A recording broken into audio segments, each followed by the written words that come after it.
أسمو وأجتاز السماء جلالا فأزيد أسراب الغيوم جمالا وألون الدنيا بأجمل. Bismillahirrahmanirrahim. Assalamualaikum warahmatullahi wabarakatuh.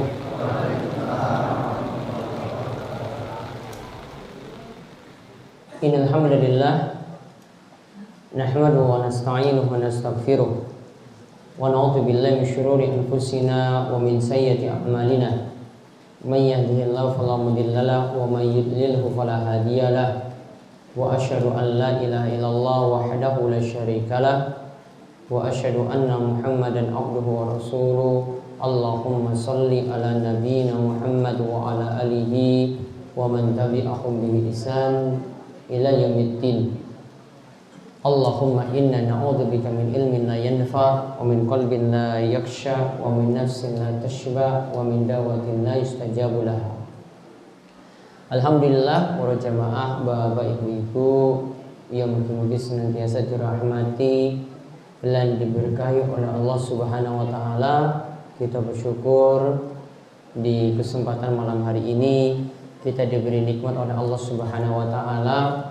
Juga kita diberikan nikmat diturunkannya berkah air dari langit, yaitu diturunkannya hujan. Mugi-mugi ini adalah jadi nikmat yang penuh berkah bagi kita sekalian.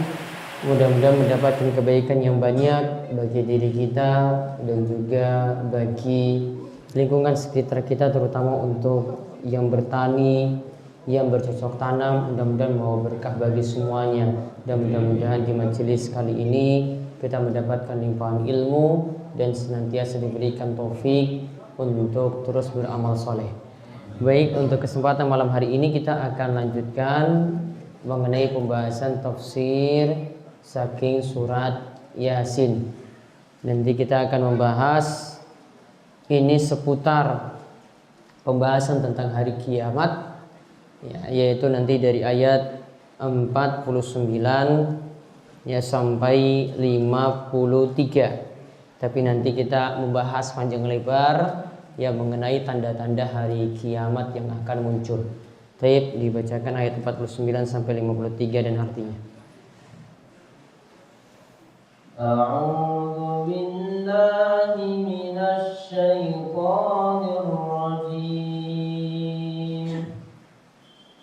Ma yanzuruna illa sayhatan wahidatan ta'khudhuhum wa hum yakhsimun fala yastati'una tawsiyatan wala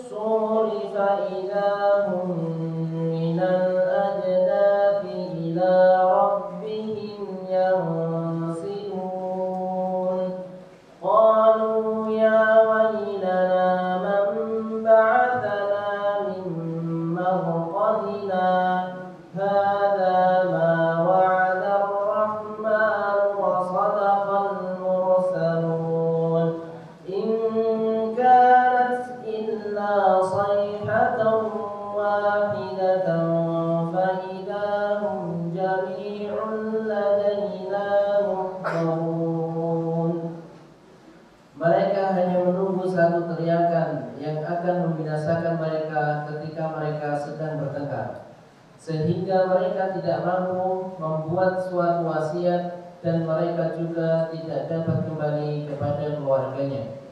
Lalu ditiupkan sangkakala, maka seketika itu mereka keluar dari kuburnya dalam keadaan hidup menuju kepada Tuhannya. Mereka berkata, celakalah kami, siapakah yang membangkitkan kami dari tempat tidur kami? Inilah yang dijanjikan Allah yang Maha Pengasih, dan benarlah Rasul-Rasulnya. Teriakan itu hanya sekali saja, maka seketika itu mereka semua dihadapkan kepada kami untuk dihisab.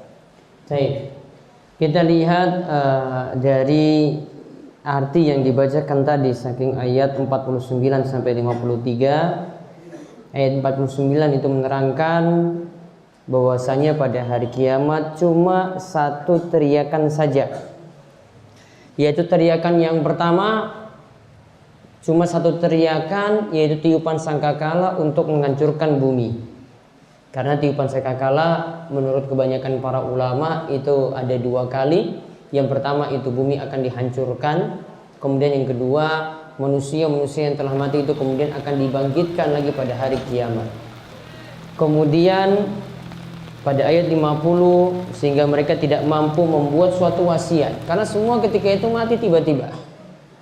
Maka umumnya kalau orang itu meninggal dunia, mereka membuat wasiat terlebih dahulu. Ada wasiat yang diberikan.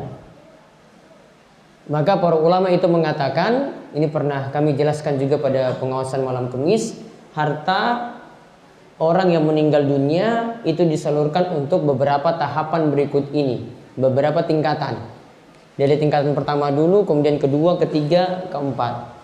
Tingkatan yang pertama, harta itu disalurkan untuk pengurusan jenazah. Jenazah dulu diurus sampai selesai, baru nanti digunakan untuk yang kedua, ketiga, seterusnya. Kemudian yang kedua, harta orang yang meninggal dunia digunakan untuk membayar utang-utang. Utang di sini ada dua jenis.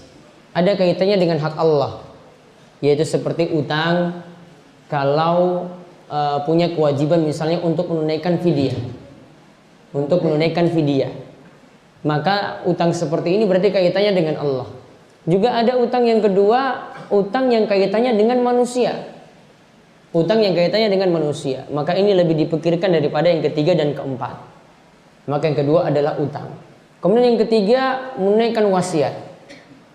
Misalnya simbah ketika meninggal dunia memberikan wasiat, ini dari harta saya, nanti 1/8-nya disalurkan untuk pondok anak yatim. Berarti disalurkan nanti 1/8 tadi sesuai dengan wasiat, disalurkan pada pondok anak yatim tersebut. Namun ingat catatan yang perlu diperhatikan di sini, ya, sebagaimana disebutkan dalam hadis-hadis, bahwa wasiat itu tidak lebih daripada 1/3 harta. Wasiat itu tidak lebih daripada 1/3 harta. Ya, ketika Nabi SAW itu menasihati seorang sahabat, ya, menasihati sahabat Sa'ad ketika itu, dia punya harta yang banyak, lantas dia ingin wasiatnya, dia ingin tunaikan. Ada dia sebutkan itu bagaimana kalau ditunaikan separuhnya. Nabi SAW katakan separuh itu masih banyak. Kemudian ujung-ujungnya dia sebutkan 1/3. Kemudian Nabi SAW itu katakan masih banyak pula, namun itu sudah paling maksimal. Maka wasiat itu tidak boleh lebih daripada 1/3 harta. Misalnya orang yang meninggal dunia punya harta ketika ditinggalkan itu ada 30 juta rupiah. 1/3-nya berarti berapa? 10 juta rupiah. Maka wasiat paling maksimal itu 10 juta. Tidak boleh sampai 20 juta. Nggak boleh sampai 25 juta. Nggak boleh juga sampai seluruh harta digunakan untuk wasiat. Kemudian kalau wasiat sudah ditunaikan, baru yang keempat sebagai waris untuk anak-anak. Ditunaikan sebagai warisan untuk anak-anak. Warisan ini yang nomor 4. Jadi urutannya tadi apa yang pertama? Ditunaikan untuk jenazah. Yang kedua utang. Yang ketiga wasiat. Tidak boleh lebih daripada 1/3 harta. Kemudian yang keempat baru ditunaikan untuk waris. Kadang anak-anak yang ditinggal mati atau ahli waris itu nuntut yang keempat dulu. Utang nggak usah dipikir, jenazah nggak usah dipikir, wasiat nggak usah dipikir. Padahal waris itu urutan yang paling terakhir. Berarti kalau itu sudah habis ludes gara-gara lunasi utang, tinggal harta tadi 30 juta, utang itu ada 29.500.000. Ya. Berarti hartanya nanti sisa 500.000 saja, sudah 500.000 itu dipakai untuk bagi-bagi waris. Kira-kira ada anak yang mau seperti itu? Ya, nggak ada yang mau untuk zaman ini. Taib. Kemudian pada ayat 51 sampai 53 ini diceritakan tentang ditiupkannya sangkakala, yaitu trompet yang besar pada hari kiamat. Nah, untuk kesempatan kali ini kita akan lihat tentang tanda-tanda hari kiamat yang kemarin saya sampaikan namun belum lengkap. Ya, tanda-tanda hari kiamat namun yang kemarin disampaikan ini masih belum lengkap. Saya sebutkan lebih banyak daripada yang kemarin. Dan ini sudah terjadi di tengah-tengah kita. Nah, para ulama itu bagi tanda hari kiamat itu ada dua macam. Tanda hari kiamat atau disebut bahasa Arabnya asyratus sa'ah. Tanda hari kiamat dibagi dua. Ada asyratus sa'ah sughra, tanda kiamat kecil. Ada tanda kiamat kecil. Artinya ini belum sampai datang kiamat yang besar. Bisa berulang terus atau sudah pernah terjadi dulu. Kemudian ada yang tanda yang kedua, asyratus sa'ah al-kubra, tanda kiamat besar. Nanti di situ ada Dajjal, ada Imam Mahdi, ada Ya'juj dan Ma'juj, turunnya Nabi Isa alaihissalam. Nah, sekarang kita lihat yang dikenal dengan tanda kiamat kecil. Tanda kiamat kecil. Di sini ada beberapa tanda yang kami sebutkan, namun tidak semuanya karena pembahasannya nanti sangat-sangat panjang. Harus ada pembahasan sendiri tentang tanda-tanda hari kiamat. Yang pertama, munculnya fitnah. Munculnya fitnah atau diantara bentuknya aliran-aliran sesat dari sebelah timur. Dari sebelah timur. Di sini tidak dikatakan sebelah barat, namun sebelah timur. Kalau sebelah timur berarti patokannya dari Nabi Shallallahu Alaihi Wasallam itu tinggal. Nabi berarti di Arab. Berarti kalau dikatakan sebelah timur berarti dari sebelah timur Arab. Ada nanti dari Persia, Irak sana sekitarnya. Ada nanti dari India. Bisa juga dari Indonesia. Ya, bisa juga dari Indonesia. Contoh misalnya yang dikatakan oleh para ulama fitnah yang sudah muncul, yaitu sebagaimana disebutkan dalam hadis ketika Nabi SAW menyebutkan ini, Nabi SAW itu menghadap timur. Kemudian Nabi katakan bahwasannya ala innal fitnah hahuna. Fitnah nanti di akhir zaman akan muncul dari arah ini, yaitu akan muncul dari arah masyrik, yaitu dari arah timur. Di antara di sini dikatakan oleh para ulama, misalnya dari Irak muncul fitnah Khawarij. Khawarij ini diantara sifatnya itu adalah mudah mengkafirkan orang. Khawarij punya sifat itu mudah mengkafirkan orang. Bahkan keyakinan atau akidah mereka mengkafirkan pelaku dosa besar. Di antaranya keyakinan Khawarij, jika ini masih ada dalam bapak-bapak dan ibu-ibu, hati-hati, ini pemikiran Khawarij. Di antara keyakinannya, kalau orang itu pelaku dosa besar, maka kekal dalam neraka. Pemabuk misalnya kekal dalam neraka. Pelacur itu kekal dalam neraka. Atau keyakinannya merembet nanti pada masalah kalau sudah masuk neraka maka tidak akan keluar-keluar dari neraka walaupun masih punya iman. Ini keyakinan atau pemahaman Khawarij. Jadi kalau masih ada pemikiran kayak gini, pemikiran seperti ini ada, mohon maaf, itu bukan pemahaman Islam yang benar, itu adalah pemahaman dari aliran Khawarij. Ada lagi yang kedua, keyakinan Syiah atau Rafidhah. Keyakinan Syiah atau Rafidhah. keyakinan ini muncul, di antara bentuknya atau akidahnya itu adalah mereka mengkultuskan cuma ahlul bait atau keluarga Nabi Shallallahu Alaihi Wasallam. Namun keluarga Nabi SAW punya jalur tertentu saja yang mereka bela. Di antara bentuknya mereka mengagungkan berlebihan terhadap keluarga Nabi SAW yang paling dekat dengan Nabi, yaitu Ali bin Abi Thalib.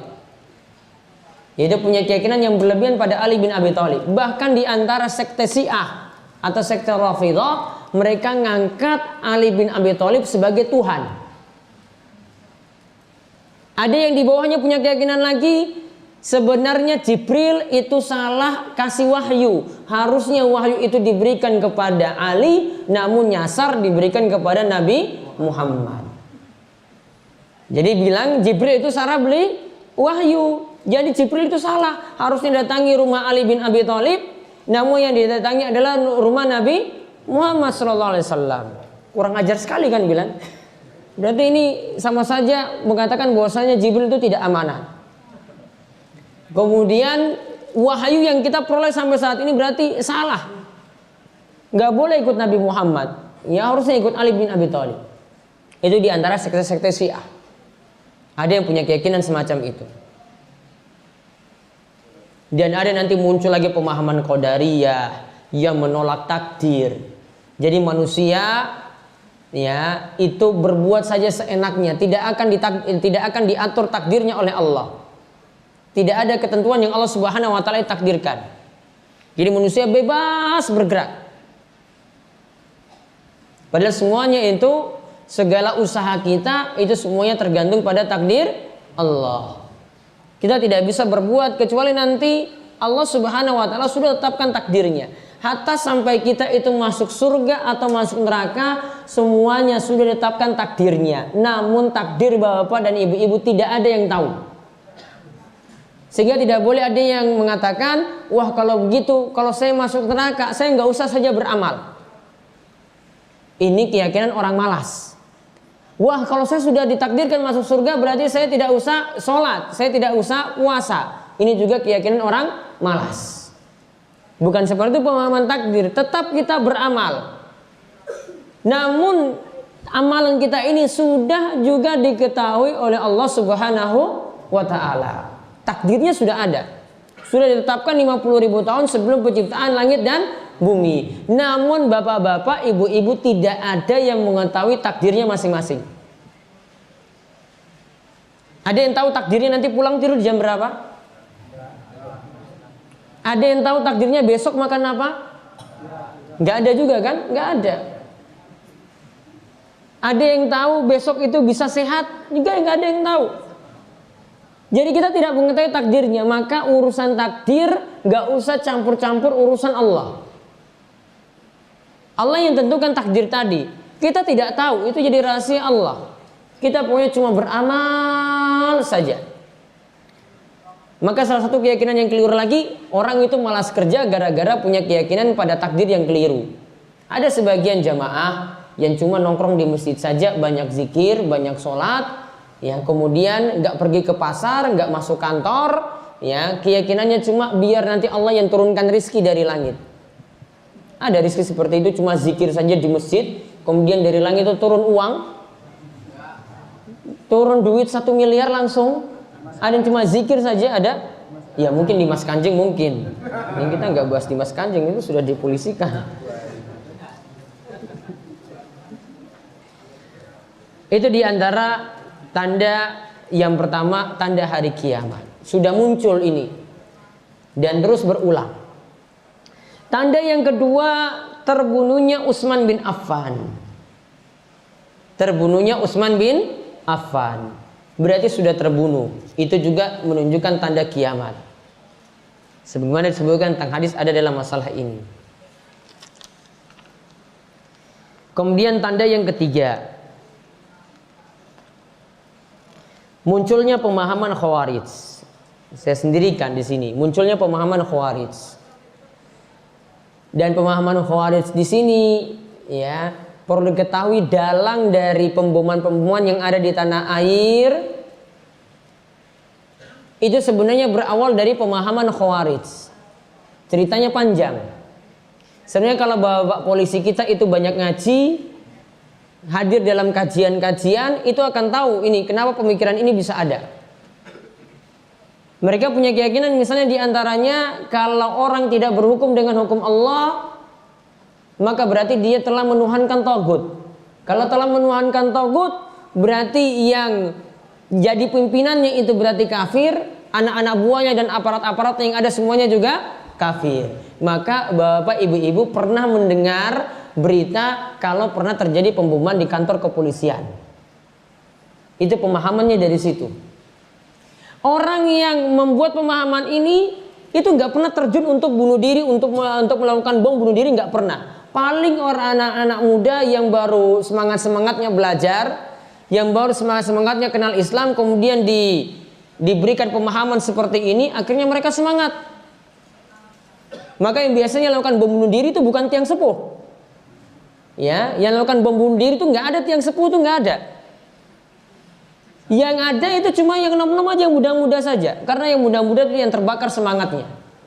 Kalau yang tua-tua dia enggak. Bahkan yang punya pemikiran seperti ini enggak juga, dia enggak berani. Namanya anak-anak muda yang dia suruh untuk melakukan pemboman bunuh diri tadi. Ya, ini dasarnya dari pemahaman Khawarij.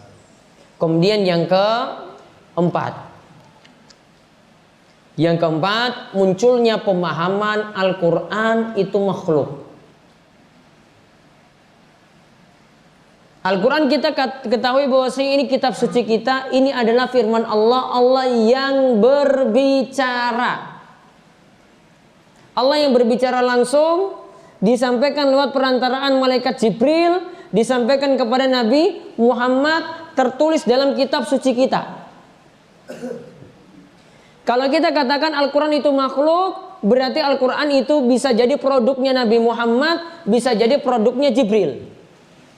Berarti Jibril yang buat-buat.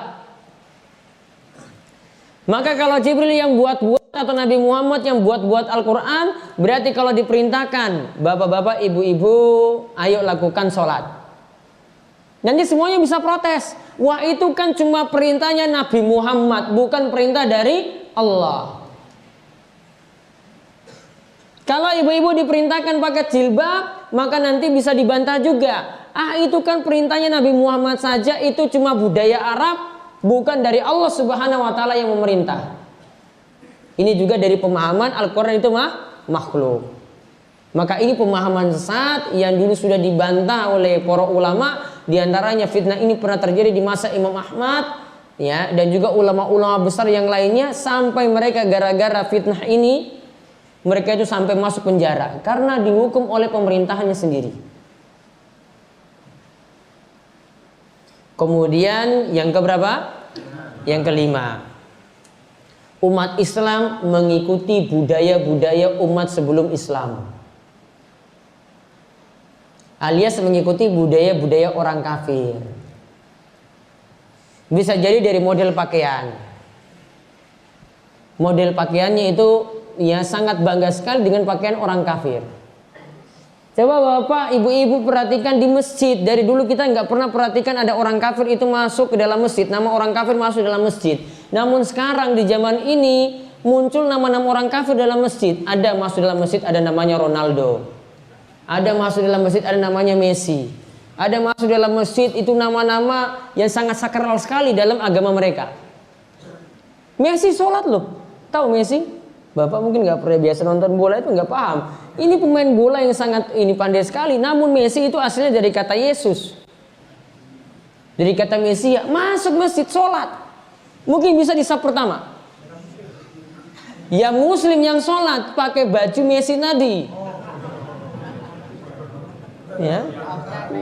Ya, jadi pakai Muslim saja, pakai bajunya saja. Namun yang sholat itu Muslim. Coba bangganya sekali pakai baju seperti itu. Yang pakai baju Ronaldo macam-macam seperti tadi. Bangga sekali memakai baju seperti itu. Bahkan ini kalau misalnya jagonya itu kalah, wah bisa stres. Coba pas musim Piala Dunia, pas musim Piala Eropa, musim macam-macam seperti itu. Wah, itu jadi taruhan yang luar biasa. Saya pernah waktu itu pas lagi sholat subuh di Ambon. Ini pas lagi final. Ya, ini pas waktu-waktu final. Kalau nggak salah itu pas Lebaran. Ya, pas Lebaran nih lagi final. Itu kan dua negara itu sampai ya bertarung, itu kan taruhannya besar-besaran ini. Ini kalau jago ini menang ya bisa mereka tuh konvoi di kota. Padahal ini lagi bela negara Prancis. Yang satu bela negara Portugal. Kalau seandainya Prancis menang berarti kota Ambon itu jadi ajang untuk konvoi. Coba orang kafir dibela-bela itu. Prancis. Kalau yang Portugal tuh sedikit fansnya. Ya, maka waktu itu syukur-syukur ketika itu Portugal yang menang. Kalau enggak jadi konvoi besar-besaran. Masalahnya itu golnya terjadi ketika sholat subuh.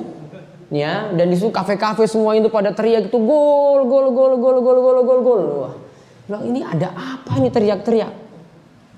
Ternyata semua pada nongkrong di kafe pas waktu sholat subuh waktu sana. Ya, kalau di sini masih jam 2 berarti.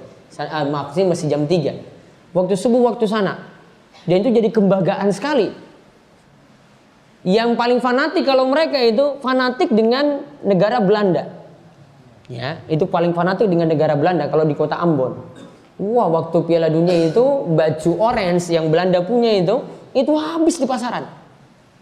Yang Muslim bukan dukung Belanda, mereka dukung negara yang lain lah, pokoknya anti Belanda. Ya, Muslim itu punya ini. Namun orang-orang Muslim juga ada yang pilih seperti itu. Coba saking bangganya sekali memakai pakaian seperti tadi. Ya, ikut dengan budaya-budaya atau bangga dengan budaya-budaya yang bukan dari ajaran Islam. Ada yang dengan model rambut. Pernah lihat model rambut anak pang? Ya, anak pang itu bagian tengahnya itu saja yang ada rambutnya, kanan kiri itu habis. Itu model orang luar loh, itu dipakai. Baju nanti lagi ditiru, celananya lagi ditiru, celananya itu super ketat. Ya. Model negara luar juga, model orang barat juga ditiru. Bangga seperti itu. Nabi SAW itu mengatakan, la taqumu sa'ah hatta takhudha ummati bi akhdil qurun qabla shibran bi shibrin wa dhira'an bi dhira'.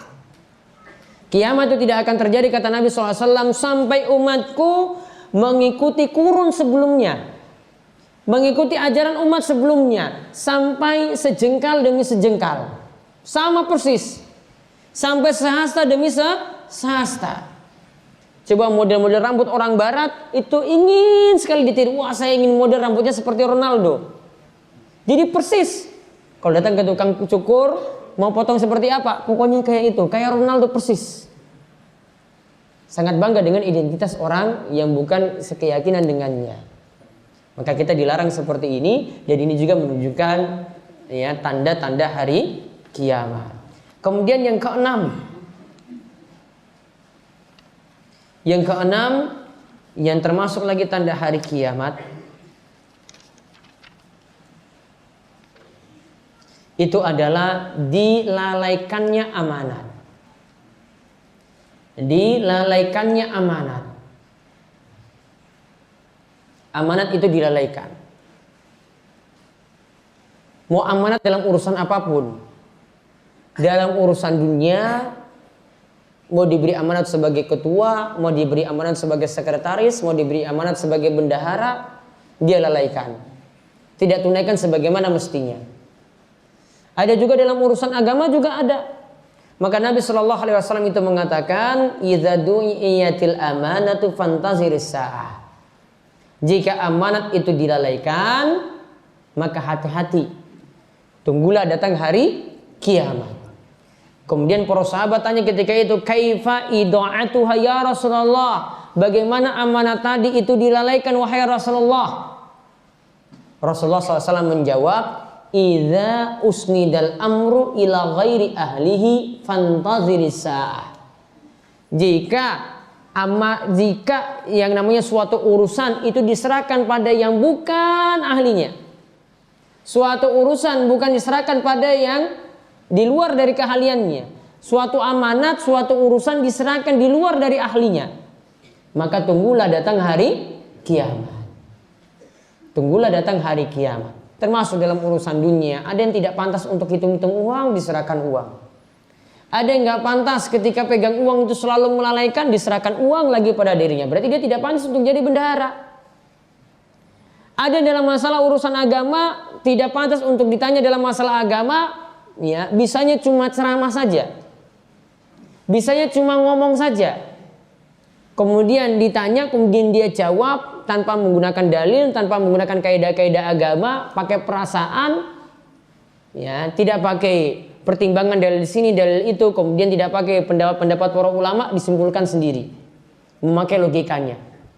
Ini berarti sudah menyerahkan sesuatu bukan pada ahlinya. Ini juga adalah tanda-tanda hari kiamat.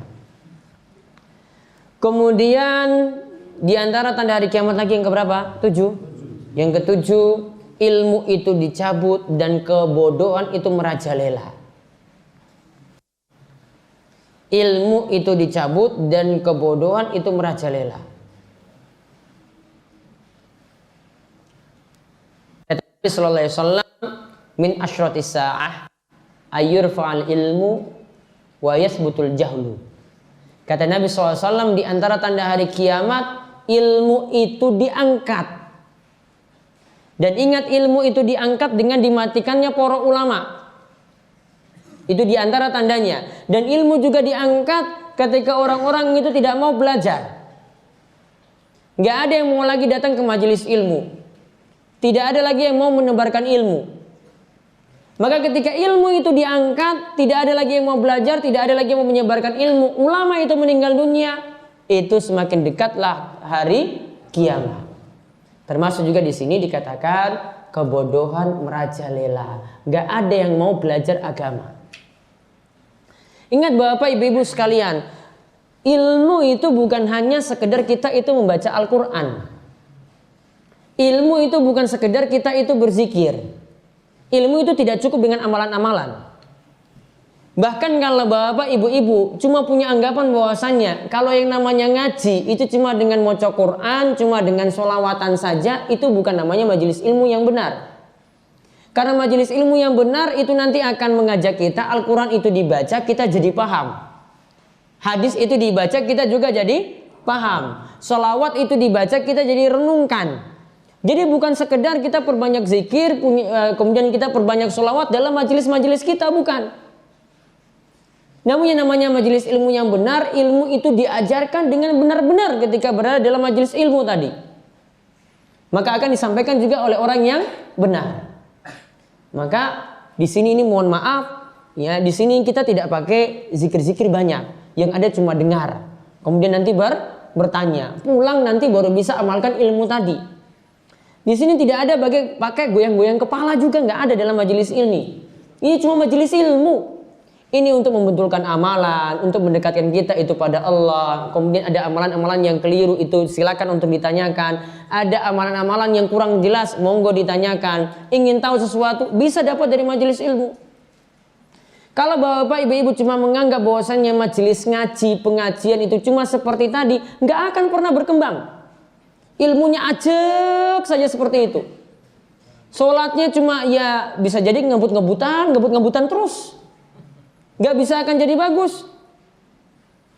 Kalau zikir ya zikir-zikir terus, nggak pernah dia akan paham. Oh ini masuk rukun sholat, oh ini masuk dalam pelajaran fikih, oh ini masuk dalam pelajaran akidah, wah ini termasuk dalam kesyirikan, wah ini termasuk dalam dosa besar. Nggak akan pernah tahu. Maka ilmu tadi bukan dalam majelis semacam itu. Silakan berzikir sendiri, silakan untuk bersolawat sendiri, itu sudah cukup. Tidak mesti dengan bareng-bareng, enggak. Silakan berdoa sendiri, doa kita punya hajat masing-masing. Adapun untuk nambah ilmu, nah ini baru diajarkan dalam majelis seperti ini. Jadi mohon maaf, di sini saya nggak suruh goyang-goyang kepala. Jadi mohon maaf, di sini saya nggak suruh zikir bareng-bareng, ya. Karena seperti itu nanti jadi amalan individu. Amalan masing-masing, nanti tinggal dikembangkan sendiri ilmu yang ada. Saya yakin kalau belajarnya itu betul, hadir dalam majelis-majelis semacam ini, nanti amalannya akan dibetulkan. Yang malas sholat akan rajin sholat. Yang malas ke masjid, mudah-mudahan Allah memberi taufik ke masjid. Yang melakukan maksiat, yang melakukan dosa, mudah-mudahan Allah juga memberi taufik dan hidayah. Akhirnya bisa berubah terus seperti itu. Ya, ini gunanya majelis seperti tadi. Maka ini pentingnya biar ilmu itu tidak diangkat. Karena kalau kita cuma sibuk dengan majelis zikir, sibuk dengan majelis sholawat saja, ilmu-ilmu semacam tadi memahami Al-Quran, memahami hadis, kita pelajari tafsir seperti ini, kemudian kita pelajari kitab seperti Riyadhus Shalihin, sudah nggak ada lagi. Karena waktu kita habis saja untuk itu. Iya kan? Waktu habis seperti itu. Kemudian di antara tanda hari kiamat lagi yang ke-8. Tersebarnya zina. Tersebarnya perzinaan.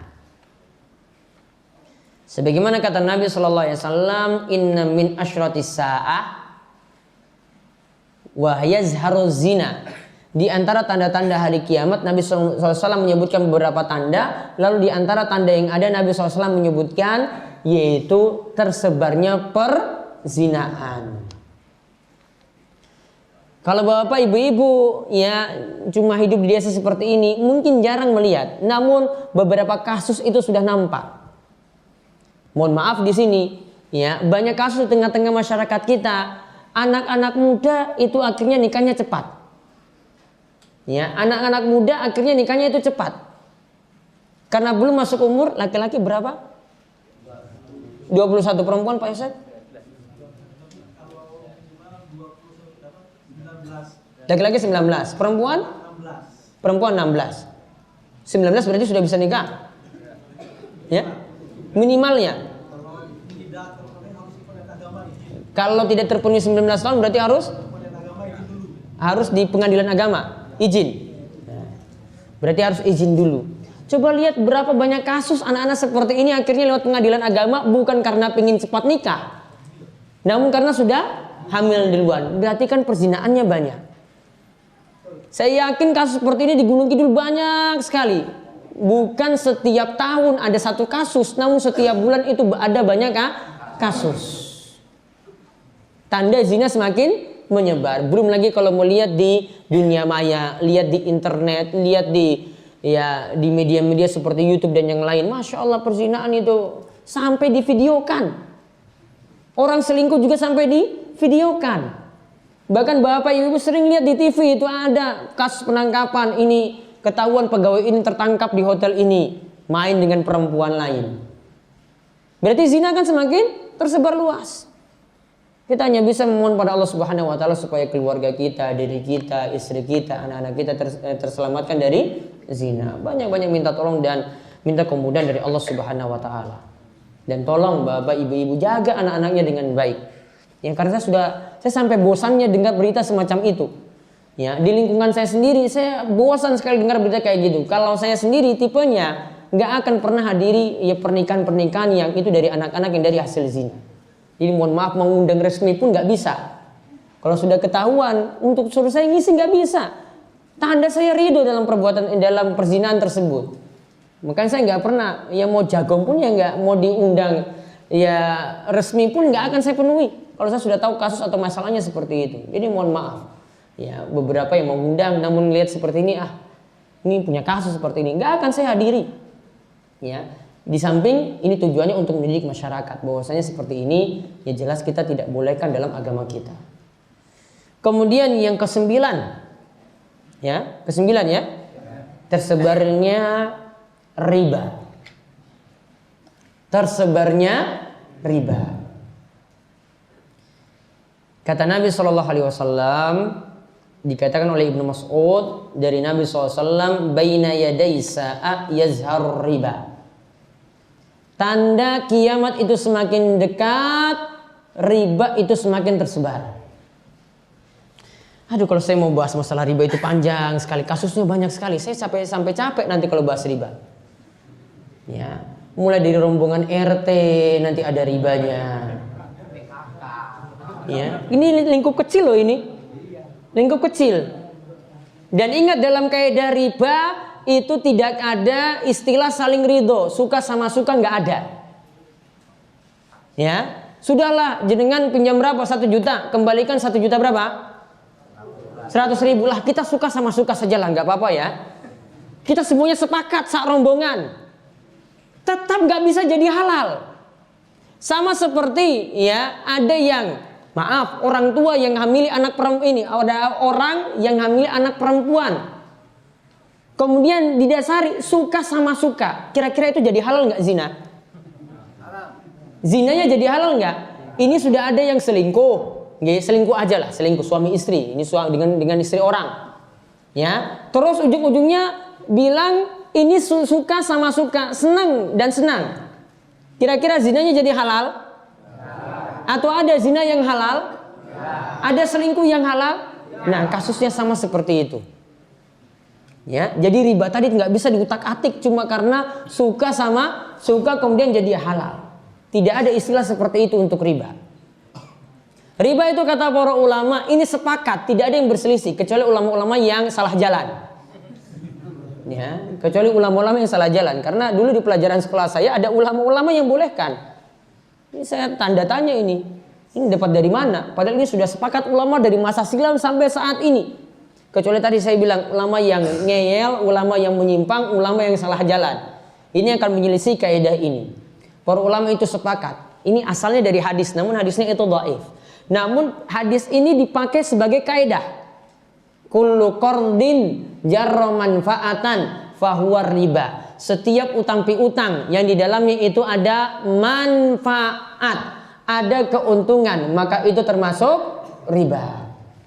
Saya ulang, setiap utang piutang yang di dalamnya itu ada manfaat atau ada keuntungan, maka itu adalah riba. Ingat di sini saya nggak bawa bahas lembaga. Saya pingin para jamaah berpikir cerdas saja. Berpikir dengan kaidah saja. Nggak usah nanti hukumi lembaga ini, nggak usah hukumi lembaga ini. Pokoknya paham kaidah ini baik-baik. Maka nggak ada yang nanya-nanya lagi. Ya, saya nggak mau nanti tanya nanti tentang ini, tentang ini, tentang ini. Ini kaidah sudah jelas sekali loh. Ini sudah baku, sudah paham. Maka bentuknya bisa jadi uangnya jadi dianakkan, uangnya jadi dikembangkan. Bisa jadi bentuknya cuma sekedar orang yang pinjamkan uang itu ambil manfaat. Contoh, ada yang pernah gadaikan sawah? Ada? Ada yang pernah gadaikan sawah nggih? Iya. Sawahnya itu kira-kira cuma dibiarkan begitu saja atau orang yang meminjamkan uang itu yang pakai sawahnya sampai utangnya lunas? Orang yang pinjamkan uang yang pakai sawah. Masuk dalam kaidah kullu qardin, setiap utang piutang. Ada utang nggak di situ? Ada. Yang di situ ada manfaat. Ada manfaat nggak? Manfaatnya apa? Memanfaatkan sawah sampai utangnya nanti lunas. Walaupun dia pakai cicilan mungkin bisa jadi tetap. Nggak ada tambahan di situ. Namun ada manfaat dalam bentuk pemanfaatan sawah, maka itu termasuk riba. Salah satu contoh modern lagi yang saya sebutkan. Bapak ibu-ibu kalau membeli motor, antara kredit dengan tunai kira-kira sama atau beda harganya? Beda jauh atau beda sedikit? Jauh. Motor Vario misalnya berapa sekarang harga cash tunai? 18. Saya beli kredit 18 atau 19 atau 25 juta? 25 juta. Taib. Ya, 25 juta. Ceritanya seperti ini. Jenengan ingin datang ke dealer kan lihat motor. Iya kan? Iya. Datang ke dealer terus sudah ditawarkan ini, Pak, kalau jenengan pingin tunai maka di sini 18, kalau cicil DP-nya sekian, nanti cicilnya tiap bulan apa tiap minggu? Nah, tiap bulan itu sekian. Dilunasi langsung. Kalau ada yang mau lunasi langsung, berarti aman di sini, aman. Gak ada masalah apa-apa. Namun kalau pakai DP, kemudian nanti pakai cicilan, maka ceritanya seperti ini. Nggak pernah dealer itu kita nanti untuk pipilannya itu bayar ke dealer. Ada yang pernah bayar ke dealer? Nggak. Itu pasti bayar nanti ke leasing atau kepada bank. Ceritanya transaksi yang terjadi antara dealer dengan leasing ini kerjasama. Dealer ini dibayar tunai oleh leasing tadi. Sudahlah Pak, ini biar jenengan nggak kena beban berat, 18 juta saya lunasi. Biar nanti konsumen lunasi 18 juta tadi dengan saya, dia bayar cicilan. Nanti intinya cicilannya itu jadi 25 juta.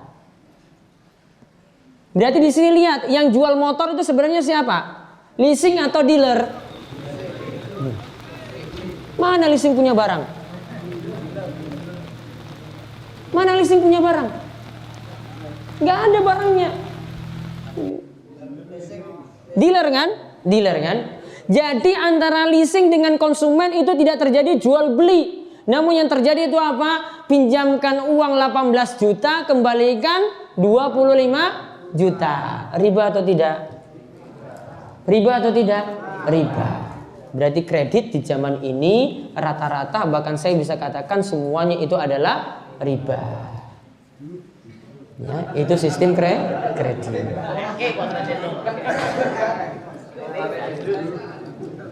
Iya. Ini ciri-ciri kiamat. Perlu diketahui, saya sampai pernah buat tulisan, saya sebutkan sebenarnya macet di dunia dimanapun itu masalahnya cuma satu. Termasuk di Indonesia masalahnya cuma satu. Termasuk di Jogja ini saat ini macet cuma satu masalahnya, karena kredit sudah semakin dimudahkan. Akhirnya kredit itu dimudahkan, semuanya akhirnya pakai motor. Nggak ada lagi angkutan umum yang laku. Iya. Iya kan? Iya. Nggak ada angkutan umum yang laku, ada yang punya mobil, ada yang punya motor, sudah. Jalanan macet nggak? Macet. Berarti biang keladi dari kemacetan itu apa? Riba. Masih banyak lagi yang lainnya. Saya punya, nanti saya akan buat tulisan, ada buku yang saya akan terbitkan, saya akan buat judul Riba Merenggut Nyawa. Utang riba merenggut nyawa. Karena kasus pembunuhan, kasus bunuh diri di Gunung Kidul itu rata-rata itu karena masalah riba juga. Jadi riba itu biang kemacetan, riba itu biang bunuh diri di Gunung Kidul. Ini biar yang jadi rentenir dan macam-macam seperti itu jadi tobat. Ya, kita tutup, kalian doa kafaratul majelis, monggo. Subhanakallahumma bihamdika, asyhadu an la ilaha illa anta, astaghfiruka wa atubu ilaik. Assalamualaikum warahmatullahi wabarakatuh. أسمو وأجتاز السماء جلالا فأزيد أسراب الغيوم جمالا وألون الدنيا بأجمل بسمة وأكون للخير العميم مثالا أسمو وأجتاز السماء جلالا فأزيد أسراب الغيوم جمالا وألون الدنيا بأجمل بسمة وأكون للخير العميم مثالا وأراقب الرحمن جل جلاله وتقدست أسماؤه وتعالى وأكون للوطن الحبيب مشيدا أنمى إليه وأستفيض جلالا. Nah, itulah video-video Darussolihin TV. Dukung Darussolihin dan jangan lupa subscribe videonya biar mendapatkan ingatan terus setiap hari. للوطن الحبيب مشيدا أنمى إليه وأستفيض جلالا وأجتاز السماء جلالا فأزيد أسراب الغيوم جمالا وألون الدنيا بأجمل بسمة وأكون للخير العميم مثالا وأبر محتسبا بأم